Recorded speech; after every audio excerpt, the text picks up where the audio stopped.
En esta clase veremos algo que les resultará de gran utilidad en física, que usarán muy a menudo. Veremos una forma de encontrar una fuerza conservativa que da lugar a determinada energía potencial. Esto es de especial utilidad, por ejemplo, en el caso de las fuerzas eléctricas, pues en ese caso es mucho más fácil conocer la forma funcional de la energía potencial que la expresión de la fuerza que da lugar a esta energía potencial. Para explorar esta idea, recordemos que el trabajo de las fuerzas conservativas es igual a menos la variación de energía potencial.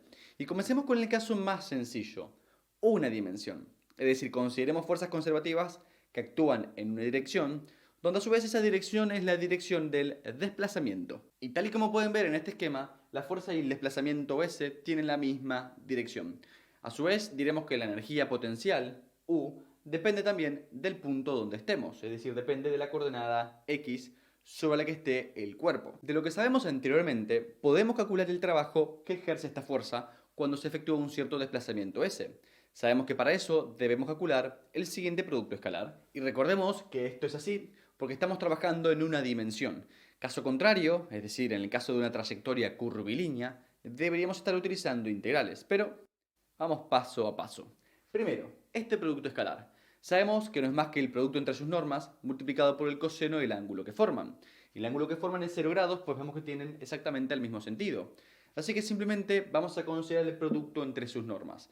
Y para eso vamos a considerar que este desplazamiento es muy pequeño, tan solo un delta de x. Al ser este desplazamiento tan pequeño, podemos considerar que en ese intervalo la fuerza es constante, con lo cual podríamos decir que el trabajo de la fuerza conservativa es igual al producto entre la fuerza y delta de x. Esto es aproximadamente cierto, siempre y cuando este desplazamiento sea pequeño. Así que, si ahora combinamos esta expresión con esta expresión, podemos llegar a la siguiente igualdad, la que vemos aquí. Y si ahora pasamos dividiendo delta de x,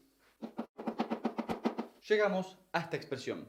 Ahora recordemos que queremos que delta de x sea muy pequeño, pues mientras más pequeño sea, esta aproximación será cada vez mejor. Así que hagamos que sea lo más pequeña que podamos. Hagamos que tienda a 0. Y al hacer eso, tenemos que la fuerza no es más que menos la derivada de la energía potencial con respecto a x. El significado físico de esta expresión es que una fuerza conservativa siempre intenta llevar al sistema a una energía potencial menor. Ahora que conocemos esta expresión, vamos a ponerla en práctica con un ejemplo que ya hemos visto en el pasado, la energía potencial elástica. En clases anteriores habíamos llegado a la expresión para la energía potencial elástica.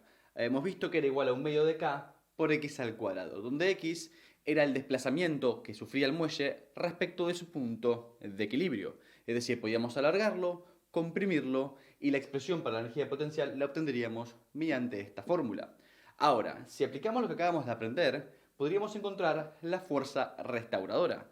Tan solo tenemos que derivar esta expresión y cambiarle el signo. Y llegaríamos a que la fuerza restauradora del muelle es menos K por X, lo cual ya conocemos. Fíjense que esta fuerza es la que intenta devolver el muelle a su posición de equilibrio, lo cual refleja lo que mencionamos hace un momento. Lo que esta fuerza intenta hacer es devolver el sistema a la posición donde la energía potencial sea la menor posible, es decir, a su posición de equilibrio. Ahora bien, el uso de la derivada de la energía potencial nos sirve para encontrar esta fuerza cuando estamos en una dimensión, pero es momento de generalizar, así que demos el salto a más dimensiones. Supongamos que un cuerpo se mueve libremente en el espacio tridimensional, bajo la acción de una fuerza conservativa. Pues en este caso, lo que aprendimos ya no nos sirve. Tenemos que tener en cuenta ahora que en cada punto del espacio, es decir, para cada punto x y z, la fuerza es un vector que apunta en cierta dirección y sentido y con cierta magnitud. Es decir, a cada punto del espacio se le corresponde un vector fuerza. Por eso decimos que en este caso, nuestra fuerza es un campo vectorial. A cada punto x y z se le corresponde un vector fuerza. Por lo tanto, para poder encontrarla, ya no podemos hacer la derivada total de la función potencial, sino que tenemos que calcular el gradiente y cambiarlo de signo. Cuando hablamos de gradiente, hablamos de tomar este campo escalar, la función potencial, y calcular sus derivadas parciales. Es decir, la derivamos respecto de x, la derivamos respecto de y la derivamos respecto de z, cambiando los signos de cada una de estas derivadas. Y de esa forma seremos capaces de encontrar cada una de las componentes de esta fuerza, que como bien les dije, es una fuerza que depende del punto donde estemos. Así que atención, cuando vean esta X escrita de esta forma, estoy diciendo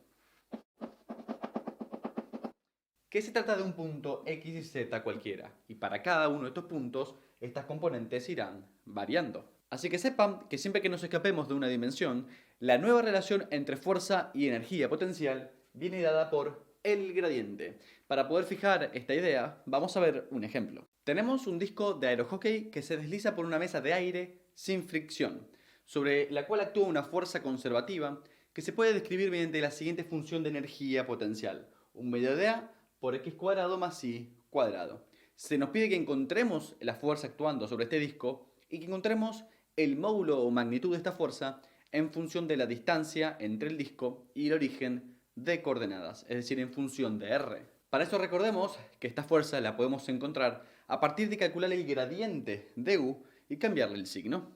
Para encontrar este gradiente tenemos que calcular las derivadas parciales, es decir, derivar respecto de x, derivar respecto de y y construir un vector. Para derivar respecto de x, lo que tenemos que hacer es considerar ahí como una constante. Por lo tanto, tendríamos que la derivada de esta expresión es tan solo x cuadrado, pues la derivada de y es 0, se trata de una constante, y nos quedaría esta expresión, a por x. Cuando derivemos respecto de y, veremos que, análogamente, llegaremos a esta expresión, pues cuando derivamos respecto de y, consideramos a x como una constante.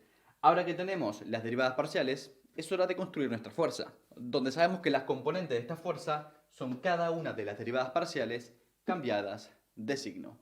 Ahora que tenemos la fuerza, es hora de encontrar su magnitud en términos de r, es decir, en términos de la distancia al origen. Para eso, como con todo vector, calculamos su módulo simplemente haciendo la raíz cuadrada de la suma de los cuadrados de sus componentes, es decir, esta expresión de aquí, donde fíjense que aquí tenemos la raíz cuadrada de x cuadrado más y cuadrado, y eso no es más que r. Eso lo pueden verificar aplicando el teorema de Pitágoras en este triángulo rectángulo. Por tanto, decimos que la intensidad de esta fuerza, en términos de r, la distancia al origen, no es más que a por r.